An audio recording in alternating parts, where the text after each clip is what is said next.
Ah, welcome. Yes, absolutely. We'll be plugging that event before we're finished. Definitely. Yeah.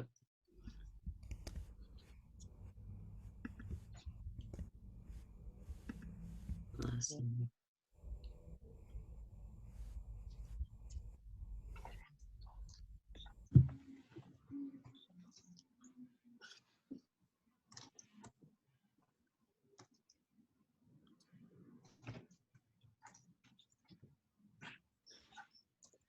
Got chat going strong already.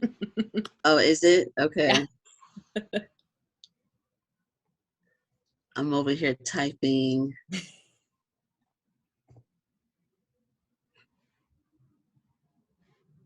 Yeah.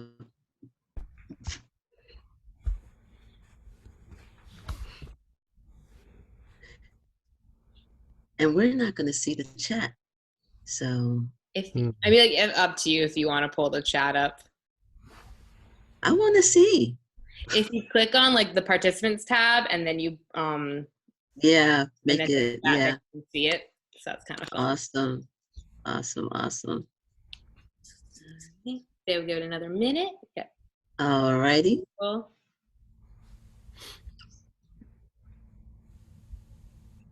Adeshla Osaka Lumi is in the house. Needs no introduction. Hip hop head extraordinaire. Fela. Original.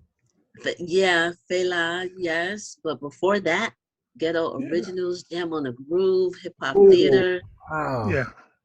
Nice. Yeah, definitely. And my brother, Babalao, Baba, Orisami. Yes. All the families coming through. Very nice. Yeah. Awesome.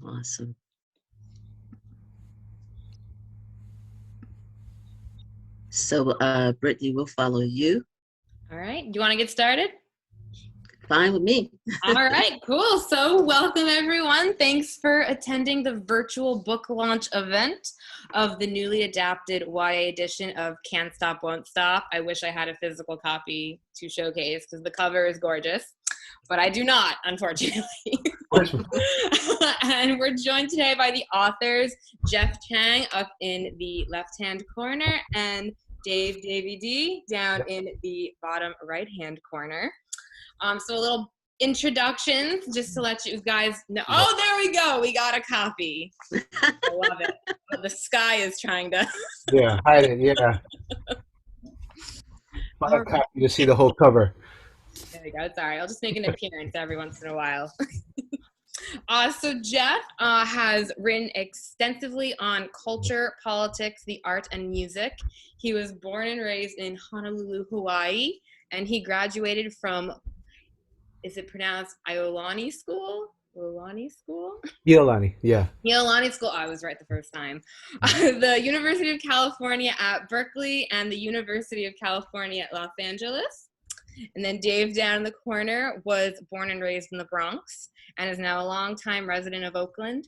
He is a nationally recognized journalist, adjunct professor at San Francisco State, hip-hop historian, political commentator, syndicated talk show host, radio programmer, media justice, and community activist. Lots of fun things. And then also joining us today, who I will be turning over this whole discussion to, who will be moderating tonight's event, is April R. Silver, who is down in the bottom left-hand corner.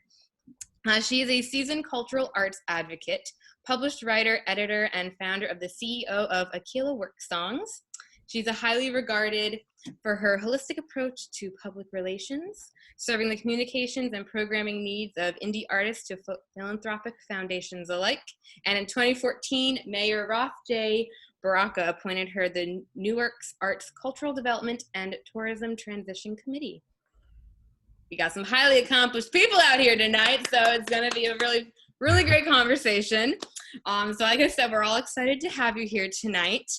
And without further ado, I will hand it over to you, but all of you out in the audience, if you can start generating some questions and write them into the Q&A so we can start seeing all your amazing questions for the Q&A portion. You can start doing so now. All right, I'll hand it over. Okay, thank you, Brittany, so much. Thank you to Powerhouse Books in Dumbo, Brooklyn. Thank you to everybody for joining in. You know, we have an impossible event right now. We gotta talk about the history of hip hop with a focus on young adults in an hour. So I don't know, Jeff, and like what we were thinking when we said for an hour, but we're gonna try to make it work. So I just wanna start off by thanking the both of you, you know, on behalf of myself, my team at Aquila Work Songs, and Dave for doing this great work and keeping in mind our young people, which is what this edition is all about. So we're gonna get into it. We welcome everybody to ask questions because we are going to have a Q&A at the end. So definitely put your questions in there and Brittany will curate and make sure that I get them. So that's going to be toward the end. So again, just so much to discuss. We're going to do a quick overview, like with big chunks. And so, Jeff, I definitely want to start with you, rather, because the part that's most important that we talk about now in this current state of the world, a lot of which is not anything new, but all of this hatred and violence toward the Asian community here, we definitely want you to set us up for some understanding, for some contextualization. I read the piece that you did for the Washington Post just 2 days ago, I think it was. So I definitely want to start there so you could provide some enlightenment and, you know, just kind of go from there. And then we'll bridge that over to the broader discussion, but let's just start there, Jeff, if you would, please. Thank you. Thanks so much, April. And I want to just say this actually. It's just really an honor for us to be able to be with you. We can't be with you in space, in your space, you know, in your city, in Brooklyn, with you.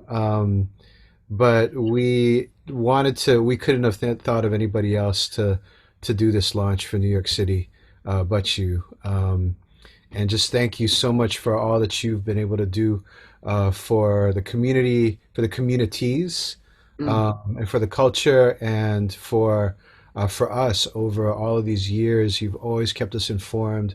You've always lifted up all of the amazing artists and people who have been change makers, and you haven't been sung as much as maybe some other people have, but we know it. We've seen your work, and we so appreciate you and love you. And so I just wanted to open with that. We just have to let the folks know that how much we love you. So Thank you. So wanted to put that out there. So that means you don't give them no hard questions now. Is that what that was, Jeff? Is that what that was? Being political a little bit here. No, not at all. Just come with it. it. In the mail. Just this is us. This is us. You can say anything. Say anything at all. Ask anything at all. No, and I'm actually really glad that you asked this question, because this is something that I think that we're struggling with in this particular moment. I feel like, you know, as a nation, we're in this moment where we're really having to reckon with the history that's been pushed aside for so long, right? Of racial injustice, and you know, as always, the Black freedom struggle, Black people, the movement has led the way for us to be able to recover parts of the history in the U.S. that's been locked out, that's been kept away from most of us. And you know, I think that it's, you know, it's a type of thing right now where in this particular moment, people have been asking questions about, like, how could this happen? And we have been telling people, you know, for we, meaning we who are Asian Americans, Pacific Islanders, I'm of Chinese and Native Hawaiian descent, have been saying, you know, this has been coming. We've been worried about it, and I haven't experienced um, in my life, I don't think, so many expressions of solidarity as well, from the Black community, from all the communities in this particular moment, and people wanting to know genuinely what's the story, right? So I think this is a reckoning, right? For us to be able to say that Asian Americans, Pacific Islanders, we've always been seen as foreigners. We've been always seen as outsiders, and that this history goes back. That the history of violence against Asian Americans begins the moment that we set foot on this continent, and that uh, the sort of uh, the piece of massacres, right? That there could be somebody who would go in and try to shed so much blood, have so much hatred, that this is not new, that this goes back, hundreds of years. And we've been trying to tell that story. And so when, former President Trump started using the term Chinese virus and that kind of thing, we said, we know where this is going to lead. And unfortunately, it's come to pass. Um, and I think that this is a wake up call for a lot of Asian Americans as well, to be able to say, what are the parts of our history, meaning our as a nation, our national history, that we don't know about? And so it's been a moment for us to be able to recover for Asian Americans the linkages, the debts that we owe to Black freedom fighters. We're here because of the 14th Amendment. Birthright citizenship would not have happened were it not for the Black freedom fighters who fought for the 14th Amendment, for the Black civil rights freedom fighters who made it possible to see the Immigration and Nationality Act pass in 1965, which opened the doors to so many of the people who are living here, including the women who were murdered in Atlanta.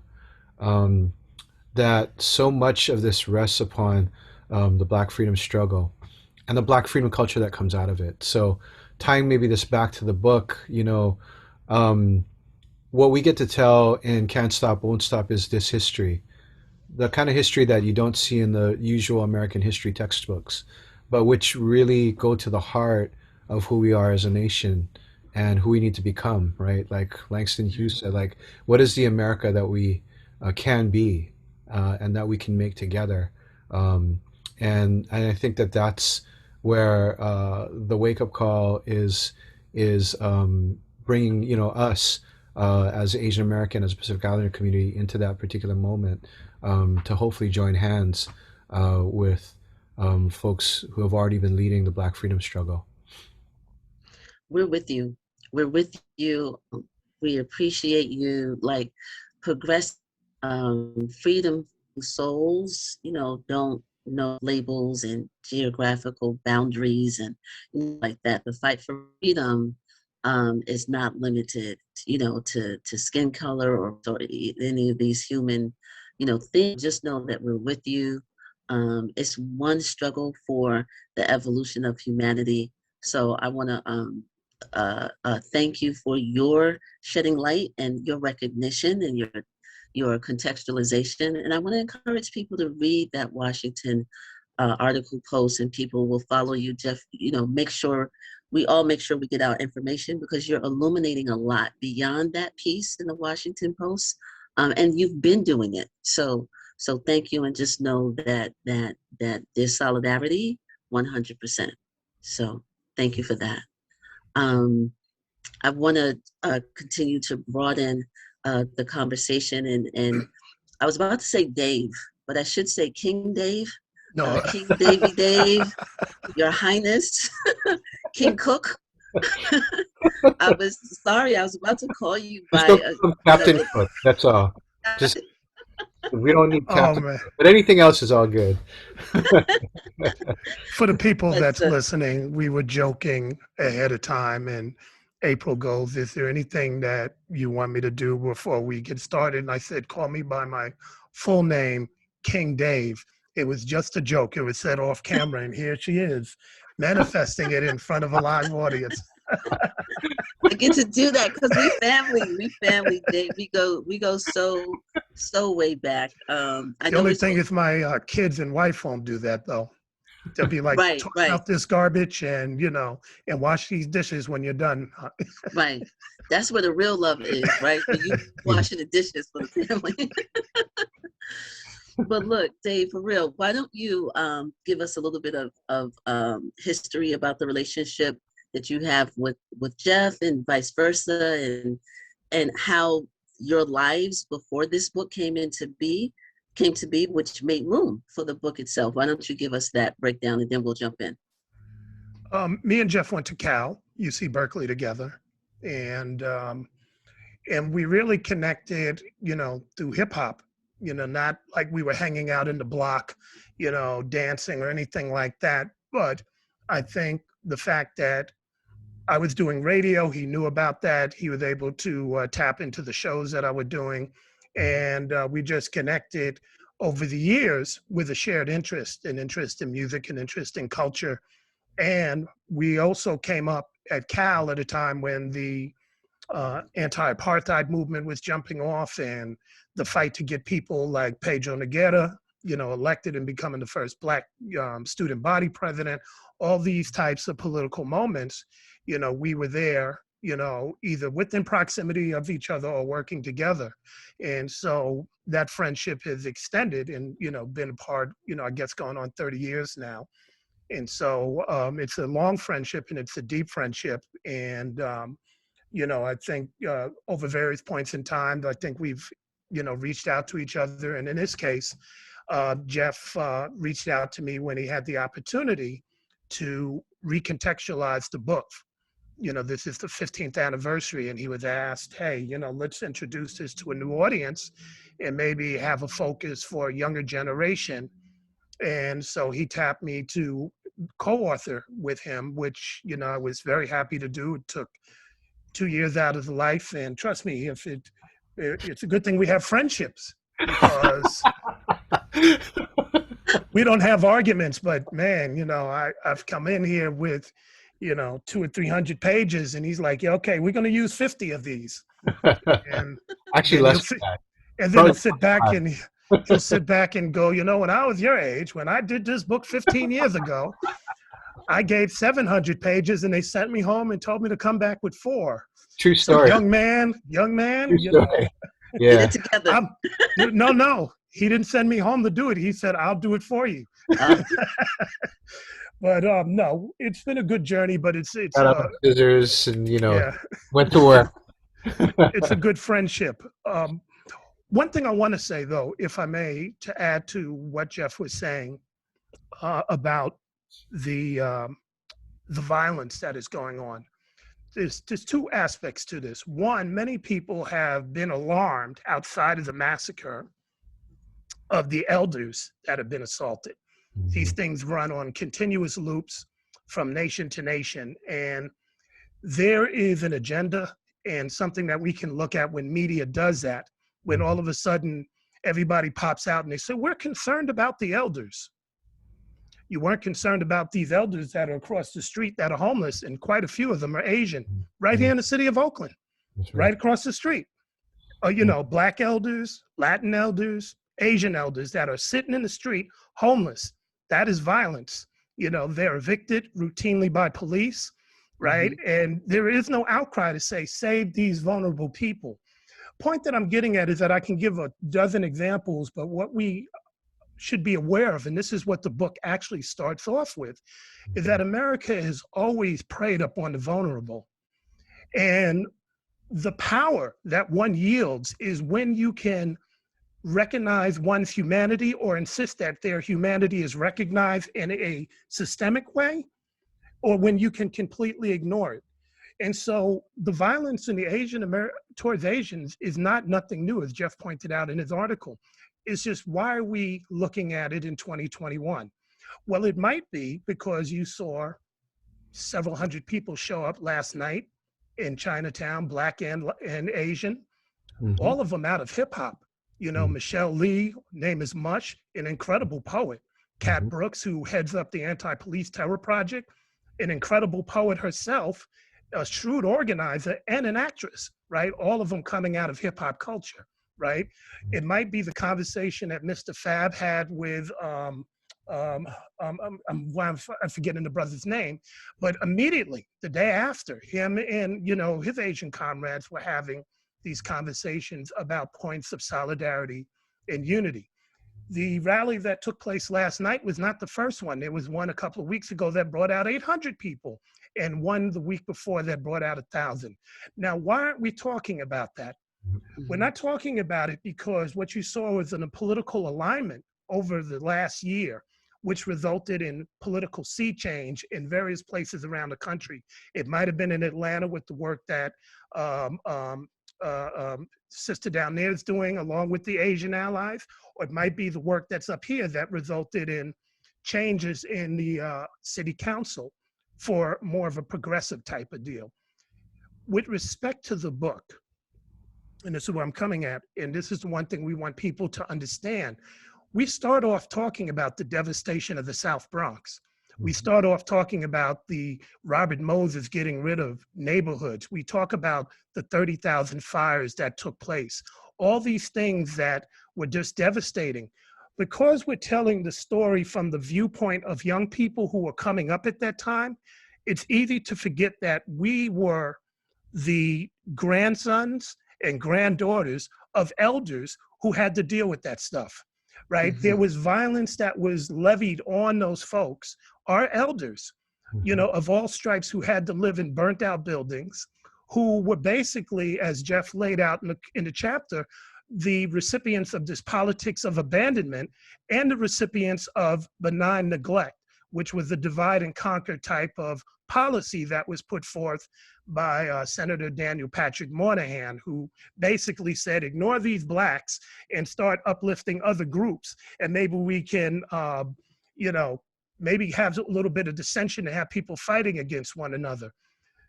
The important lesson that you get out of this book is that, one, the community came together to protect vulnerable people. I grew up in the South Bronx, and I remember junkies would prey on the elderly. You know who stopped them? The very gangs that he was writing about. I lived in Black Spade territory.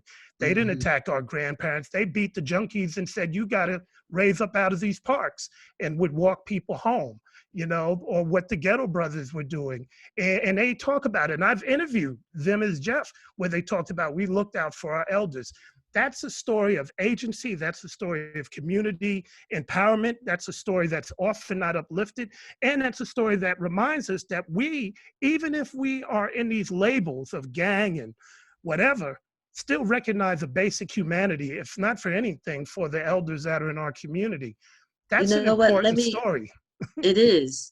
And I want to use that, Dave, as a segue, because I want to just, for those who, I hope you all can see this well, this is the book, Can't Stop, Won't Stop. And let's just let people know, this is the young adult version, right? This is the one that just came out on March 16th, a week ago. The book is so well written. It's poetically written. It attempts the impossible, to tell hip hop history in a couple of hundred pages is impossible, but it's still an attempt to get the big core chunks and a bunch of details in a way that's digestible for the 13-year-old, the 14-year-old, and so forth. So we may have some 13-year-olds or so, or 17-year-olds on this chat, or we may have their parents, their teachers, their grandparents, the educators, and so forth. So I'd like to shift back to you, Jeff, to talk about some of those universal themes that run throughout the book, because you both make it very clear in this piece of poetry that we're talking about, like you said, Dave, unity. And, you know, we have all of these examples of music coming from the funk R&B era, but also, you know, dance music or whatever it was called in the 70s. But we have all of these universal threads or creations of human beings from all corners of the world threaded into hip hop. So hip hop in a lot of ways is a reflection of humanity, just happened to have come from Jamaica to the Bronx. but it's bigger than that. So Jeff, can you talk about the universality of hip hop? If you can, give us some gems there. Well, the thing that Dave and I love about this story and why we think it's the greatest story ever told, and our passion for it is unending because it just keeps on remaking itself. Hip hop does, the Black freedom culture does, and the power of it is that in the face of all of this state violence, of all of this devastation, of all of the things that have been taken away from folks, that folks still find a way to be able to reach deep inside and come out with the most profound expressions that move people to change. And Dave talks about the gang peace treaties. We start with that because if the 1971 gang peace treaty in the Bronx had not happened, we would not have had hip hop. And it's sort of a strange thing to be able to say this, right? But when we talked to all of these people, it was so clear that this is what happened, right? People figured out a way to stop the violence, and that allowed folks to be able to get creative. And when they got creative, they created something that the whole world would come to eventually. It took a little bit, but that's what they made. And over again, when hip hop has kind of faced these types of things on the ground, these kinds of obstacles on the ground that felt unsurmountable, uh, Mhm. they still were able to say, I need to be able to raise my voice, raise my spray can or my pen, raise up my record, put it on the turntable, raise my body on the dance floor, raise the spirits of people who have been fighting for generations upon generations to be able to carry that spirit forward. That's what hip hop's been. So, for us being able to tell that story from the '70s into the '80s and into the '90s and the 2000s and on up to now is just it's so powerful to us. Imagine all of the people uh, who would not have a voice if we had not had hip hop, Yeah. and what those voices have been able to do in terms of expanding, enlarging the sense of who we are as a country, as a people, as a world, right? Um, it's just amazing. Gives me chills Yeah. thinking about it. Yeah, it's just an amazing force of nature. I like to sometimes humbly refer to hip hop in that way. And we serve as part of your PR and marketing team, right? And Jeff, you recently did an interview with All Politics Are Local right out of Newark. Mhm. Um, where was that? Rutgers University. Shout out to All Politics Are Local. And one of the questions came up, and your answer was amazing, and I really want you to kind of bring that to the forefront, because I imagine that it's for those who don't know about this universality of hip hop and only look at hip hop as a Black thing. The question was asked, why are you as an Asian American telling this story? Is this, and I think the question was centered around, isn't this a story to be told by someone else? And your answer was amazing and powerful and illuminating for those who might have a narrow scope. So can you share that again and broaden people's understanding of who gets to tell the story? April, I can't remember what I said, but I'll try. I mean, the question was, shouldn't this be a story to be told by Black folks, by Black people? And I said yes, absolutely. And I'm not going to be able to tell all of it, but I want to, as somebody who has learned so much, who has gained so much, to be able to retell it because it needs to be retold in all the different ways to all kinds of different people. The Black freedom struggle and the Black freedom culture are keys to unlocking the ways that we can come together in community in ways that overturn racism and all the devils, right, of capitalism, of patriarchy, of homophobia. It's all inherent in that. Hmm. Everybody's freedom is tied up in Black people's freedom, and so that's what's being expressed in the culture. I want to tell that. I want to tell that story because everybody should know that story.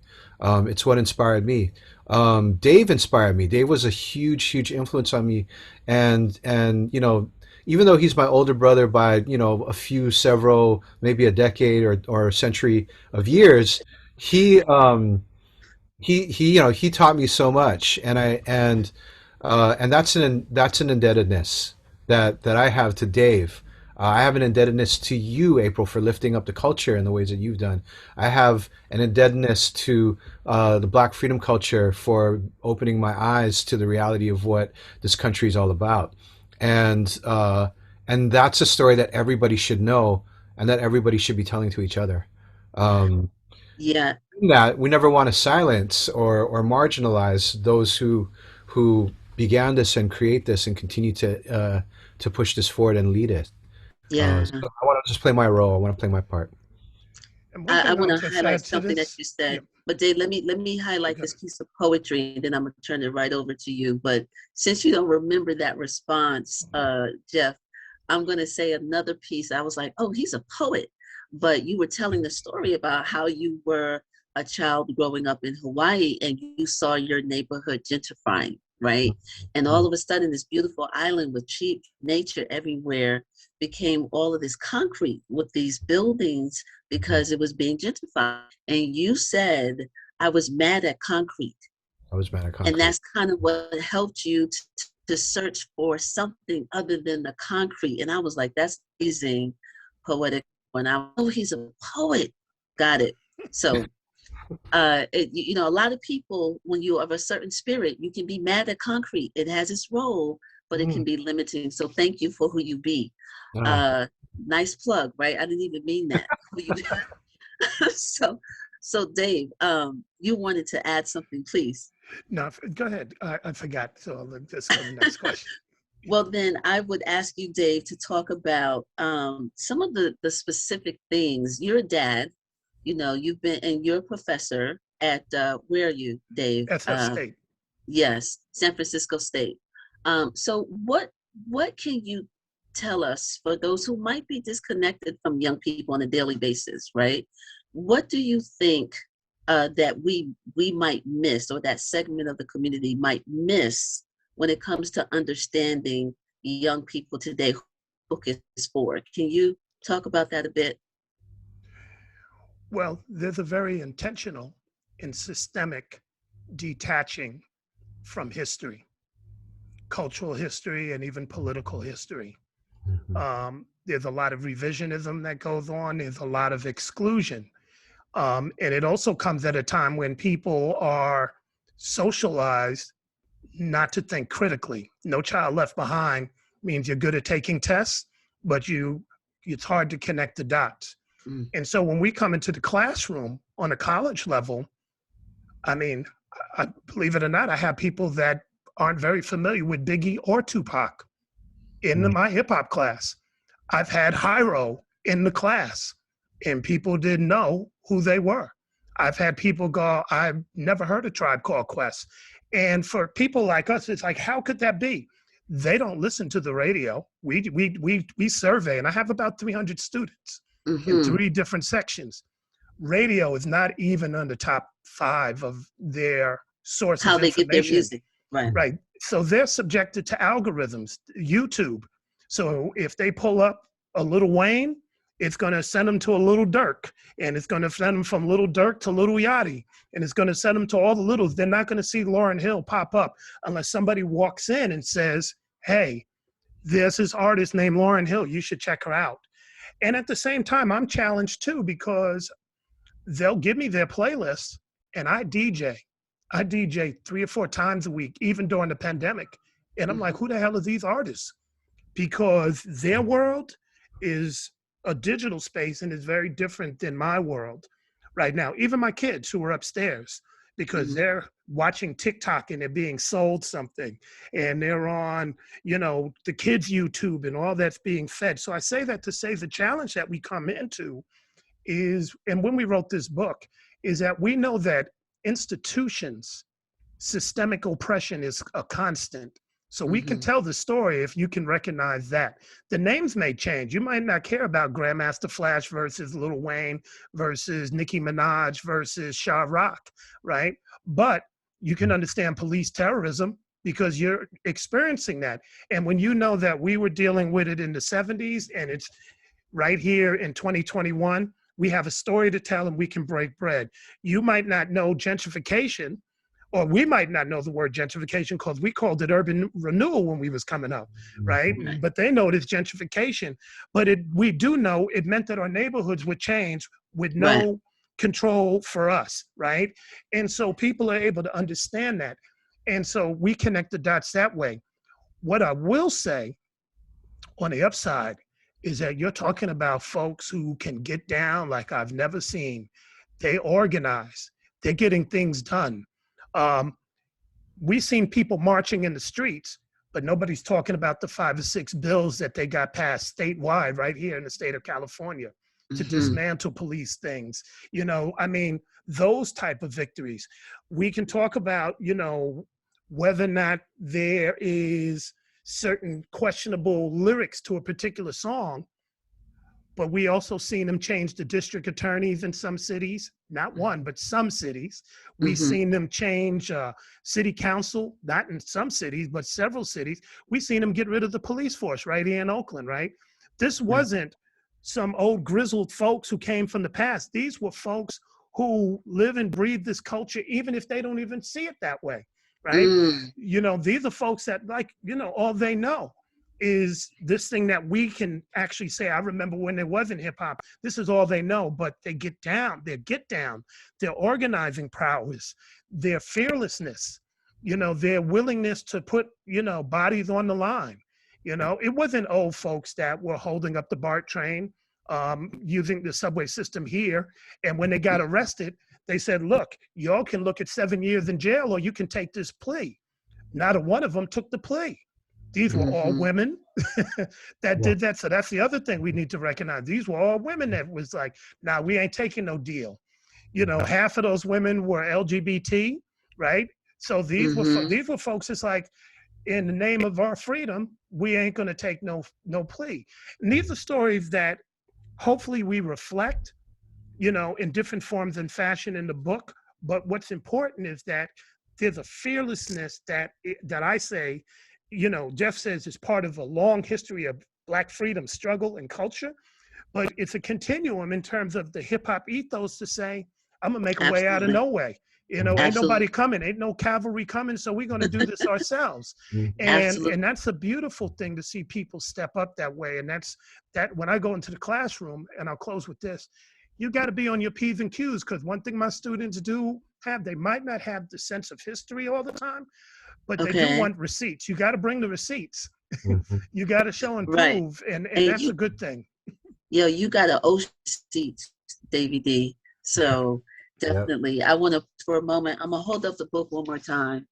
If you all can see, this is the book that we're talking about, Won't Stop. This is the new version, just came out March 16th, available where that books are sold.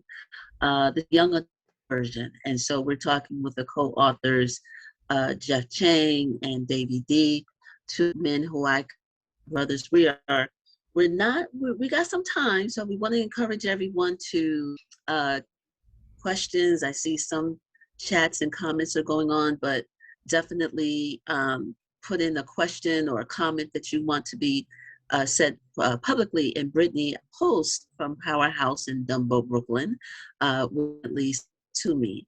So it's Women's History Month, guys. So we can't leave part of a conversation, on March. And not that women's history and women's contribution to hip hop is limited to March, but we are in March, so we can't not talk, what we have. How have you illuminated that, the power and the beauty and the undeniable contribution that women have made in the book and in your lives as activists. So, Jeff, I will start with you, however you want to address that.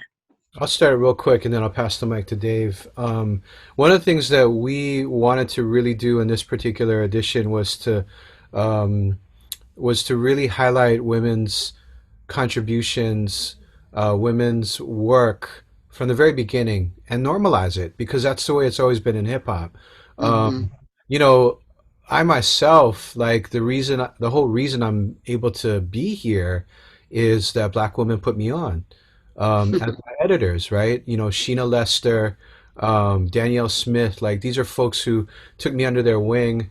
Pioneers. Joan Morgan, people like Dream Hampton were my inspirations, um, and so it's personal in that kind of a way, right? To be Yeah. able to kind of name their names and to be able to talk about the folks that we've listened to all the way through from the very start, from Lisa Lee through Roxanne Shante, Mm-hmm. through Megan the Stallion, and to be able to have that be there. The original book came out during a period in which there are virtually no top selling, chart topping women because they had literally been run out of the business by record industry folks, right? Labels Mm-hmm. were focusing their money just on men during the mid 2000s when the first edition of this book came out.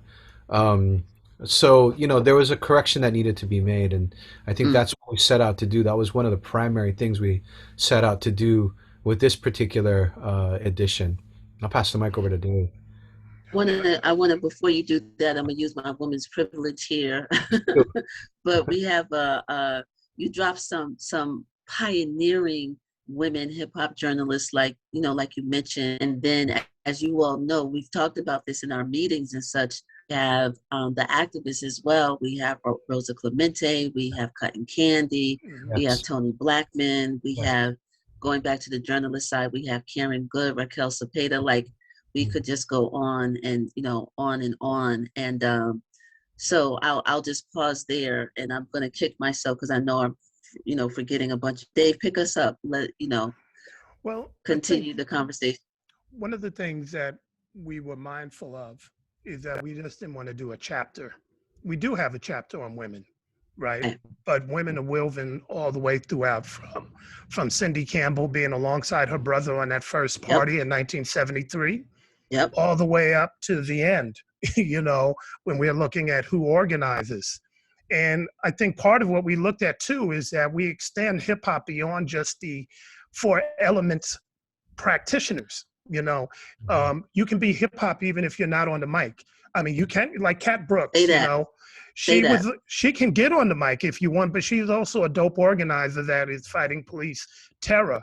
And what she brings to the table is that skill set, which would be the fifth element of knowledge, Right.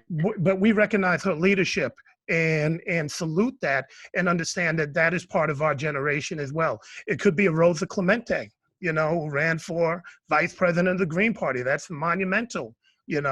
I'm sure if we put her in a mic, she can say a poem or two. But the point is, she doesn't need to. She's still part of that family. She kicks in the Right. doors, without the 4/4s, so it's on a whole other level. So we can go on. And I think it's important, to recognize that aspect, but then just also culturally. So we talk about, like, look, I was an MC when I started, and yeah, I did take my cousin's jump rope rhymes because they were out in the park. So all those, many of us stole the rhymes for our older sisters and, older women cousins. That's important to recognize, or that some of us mimicked. We couldn't get the voice like Melly Mel, or we actually thought somebody like Shaw Rock, with her poise on the mic and her yes, yes, y'all, beat y'all. That's the thing that people followed. And by the way, I got a chance to talk to her the other night. A buddy of Oh, mine called her Shaw Rock. Oh, Oh, the oh, humbug. I was like, word? man, I was like, yeah, Wow. like I was a big fan. Like, Did you bow? Did you bow on the phone virtually where you were? Did you just oh bow? yeah, yeah, yeah. She smiled and everything. But I mean, from Chirac to Rock, down in Atlanta, Yeah, yeah, all of these folks bring heat. And, just as MCs, they bring heat in terms of their persona and they're contributors to this culture. And that's just on the emceeing side. You got the graph artists, you got the dancers, you got incredible DJs. All that sort of stuff is important. And I think Jeff was clear. We wanted to normalize, not make it be like, oh, here's a token thing, here's April. No, no, Mhm. no. There's April. right. There's all the people that you named, the Raquel Cepedas on down. Yeah. And And we can't forget Sister Soldier and Sister Kiernan Soldier. Mayo Yeah, and Rod Goddess, who was one of my first clients right. 28 years ago. Yeah. Like we could go on and on. So so Solomon, say it again. Akiba Solomon. Oh, absolutely. Brooklyn? Yeah, Absolutely. yeah. Yeah. Let me just say this before we go. Both of me and Jeff are married, and we got to answer to folks when we come home. And both our wives are, they're bosses in their own right. Couldn't walk in the door and be like, here, honey, here's this book, because then it'd be like, we need to talk.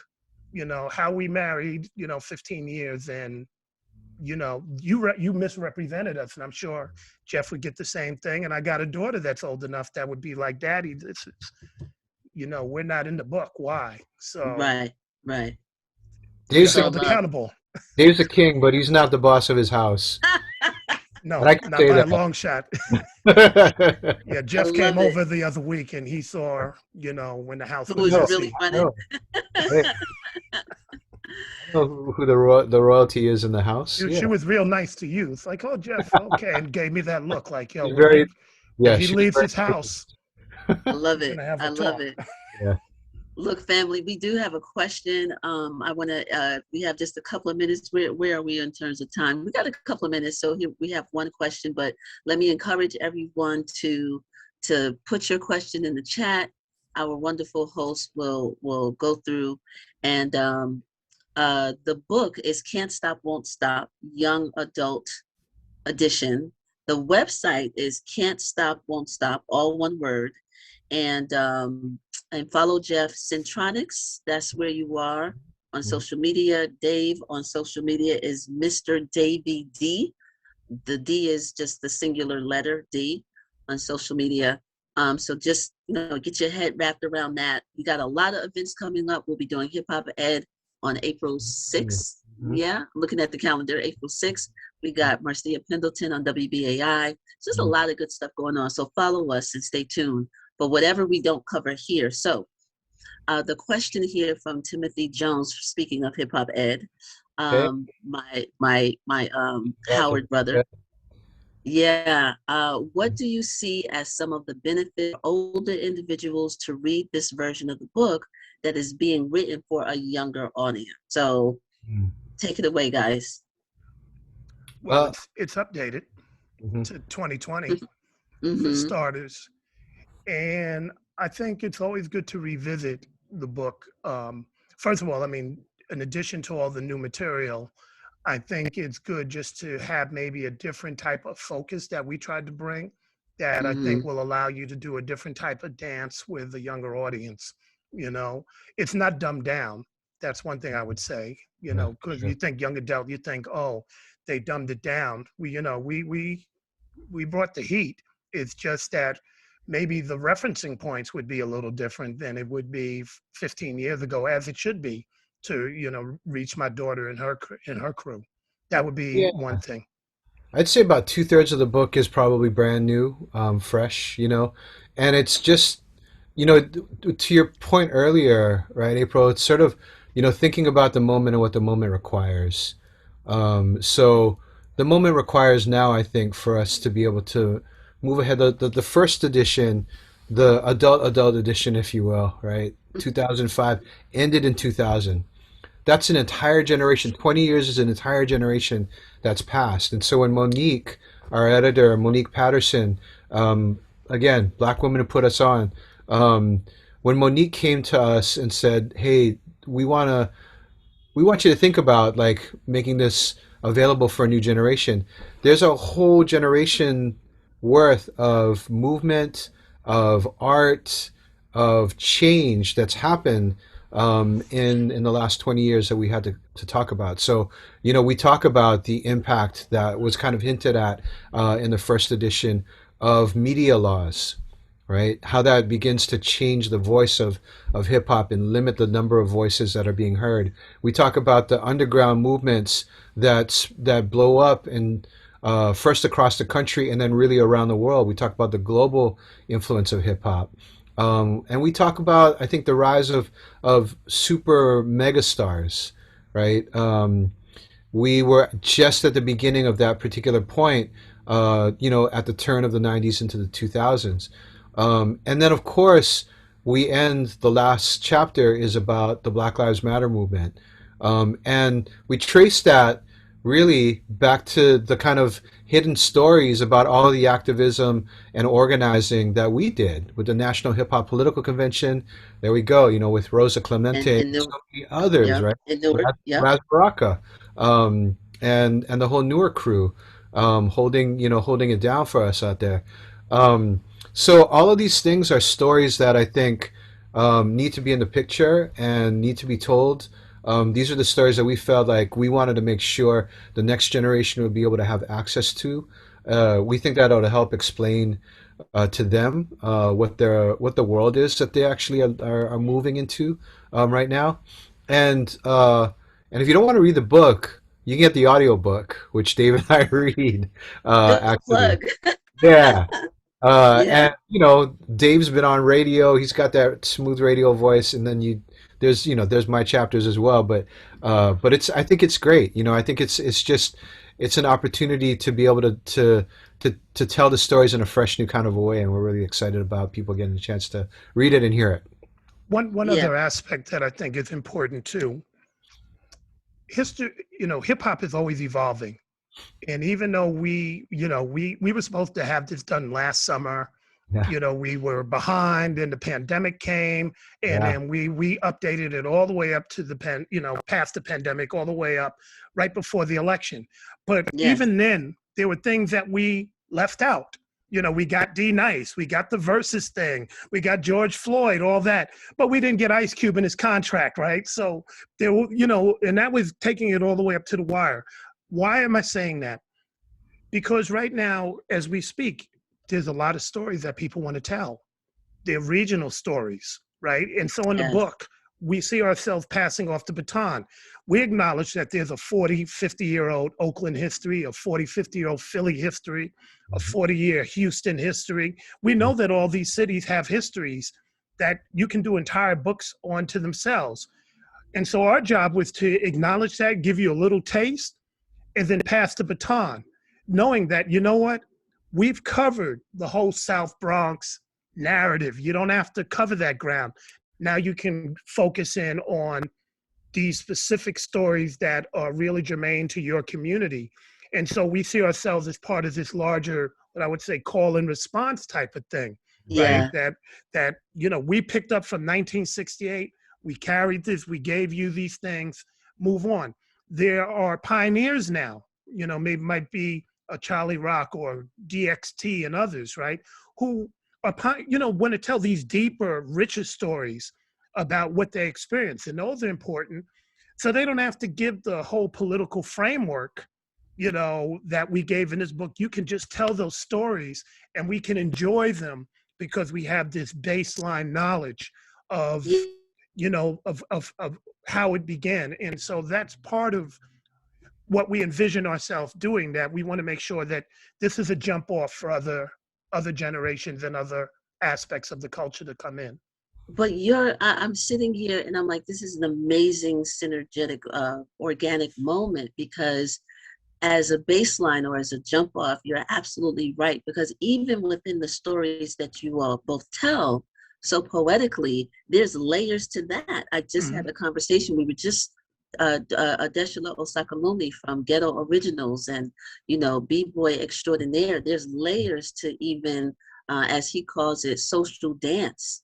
yeah, Some people may call it Yes, something else, but it's layers. There's stories beyond Rocksteady Crew, right? Yes. absolutely. So even within the aspects that you gave, there's deeper levels.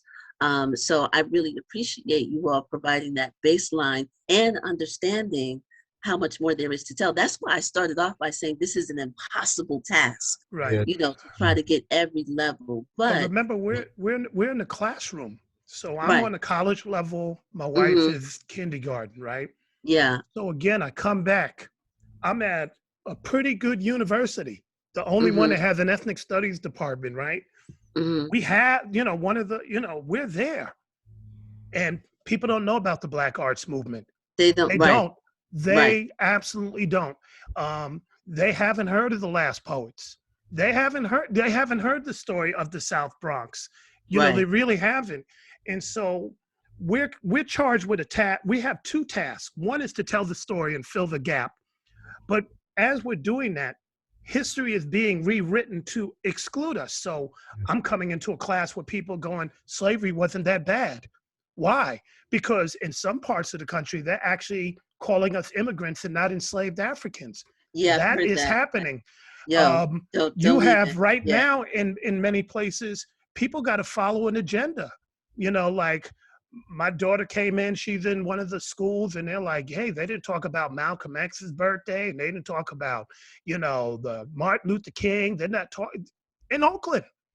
In Oakland. So, yeah, so that is a challenge we have, that you have these forces at work that either want to dilute the powerful narratives that come from our community, erase them, or distort them. So part of it is to give a baseline here, and know that the rest of us are going to have to fill in those gaps, because it's information warfare, if I may. perfectly said. Perfectly said. We're doing the impossible. We are. We got 3 minutes left. I want to thank you all, and I just want to say, because we're talking about intertwining and making sure that we put that entire context. One of the things that always jumps out at me, because of who my teacher is, Chief Ayanda Clark, is the presence of the drum. Of sound and progression, and how we tied that back to traditional African music, and and not just the music, but the tradition and the culture. And that's why it's so easy to say that hip hop is beyond these labels that we Yeah. put on it, right? There's this unspeakable, hard to put into words thing that binds us around that music and that culture and that drive to be the best human beings that we can be. So when you got someone's foot on your neck, you're going Mhm. to create, because your job is not to be here to get somebody's foot off your neck. Our job is to be here as fully expressed, free human beings. And Yeah. so that's a whole traditional philosophy. But I want to shout out my teacher, Chief Ayanda Clark. I want to shout you all out. I want to thank everybody who's here. The next event we have, the Twitch party. Talk The about the Twitch Twitch party. party on Oh, Saturday, the 27th, Saturday, March 27th. Let's let that be the closing plug, right? Talking about music and sound and the so African drum. yeah, we're gonna be doing a Twitch party. We got DJs from all over the country. Headlining will be Rich Medina, who is a cultural practitioner himself. Yes, Um, we have the Peaches crew, Lady Ryan, DJ Omami, and DJ Lady Fingers. We have Kwamala, who's an artist. We got D Sharp, who's the official DJ for the Warriors, and the list goes on. Alex Mejia, my mentor out of KML, Glenn Oury. It's an yes, all-star lineup. So these are names that are definitely known out west. And we're going from like 9 in the morning to like after midnight. And it's all done day. in conjunction with two other authors. So Rob Kenner, who wrote a book on Nipsey Hussle, Yes, and Rocky Rivera and Marathon. DJ Rosa, Yep. um, Mhm. who is a very popular artist out here. So she has a book out. So we all Oh, combine yeah. forces. Yep. So it's a celebration of hip hop all day and all night on Saturday the 27th. You can go to True School, Twitch, go to twitch.com, True School, to get the schedule, and it's going to be lit. but explain for those who don't know what Twitch is. You know what I mean? Take a moment to explain what that is. How do you act for Well, All of during the pandemic, right after D Nice kind of set things off, a lot of DJs were looking for platforms where they could play their music and entertain and connect with their fans. Twitch had been a gaming platform where people tapped in just to watch people play video games. DJs came over there. Now DJs are actually the predominant force on Twitch. And so Okay. many people go on Twitch and they watch and listen to their favorite DJs that are on there. So you can, Twitch is available actually on most smart TVs. So people turn up the volume and they got their DJs going. And the way it works is that when you're done with your set, you go to another party. So it's like, yo, the after party's at April. So we bring that party and that energy to the next DJ. And so on Saturday, it's like everybody's going to do these hour sets and we're going to pass the mic or pass the Right. turntable to the next one. And it's going to be off the chain. So we got Tajay from Souls of Mischief. We got Lyrics Born. We got a lot of people coming through. It's going to be lit. I It's love gonna it. be Tap in. I love it. Tap in. Yeah. Jeff is gonna he's gonna MC, he's gonna pick up the mic, he's gonna do a special set. So we're looking forward to that. You know, he Hey, I'm was gonna do that. the Rakim of Hawaii. Ask somebody. No, Jeff, Jeff, we're going to Jeff, give you the last word. The On rap that note, we're graffiti going on to the wall. Yes. give you Yes. the last word, my friend. No, please. You know, it's just a way for us to be able to do the block party worldwide. You know, to do this till the break of dawn with y'all. So join us on the 27th, and we're gonna celebrate lit and lit hip hop. So Yeah. Any general last words, Jeff, as we close out? just thank you so much to Powerhouse and St. Martin's all of Press, y'all. Wednesday Books. Yes, and Wednesday books, and just thank you all for coming down, showing up, and so much love to you, April, for all that you've done and continue to do. Thank So thank you, you. April. Thank you. Thank you. support independent booksellers. Please buy your books from Powerhouse today. Yes, absolutely. Thank And you. tell a few for friends. checking out. I put the link to the book in the chat for all of you who don't have your copy yet. So definitely check it out. Check out our new website. Thank you guys all so much for hanging out. Great discussion. And especially thank you to Jeff, Davey, and April for running and coming out for this great event. Thank you. Thank you. Thank you. Thank you. Now I got to go do dishes. Oh, fun. All right, everyone Love have a it. great night. All right. Peace, everybody. Okay. Bye. Take care.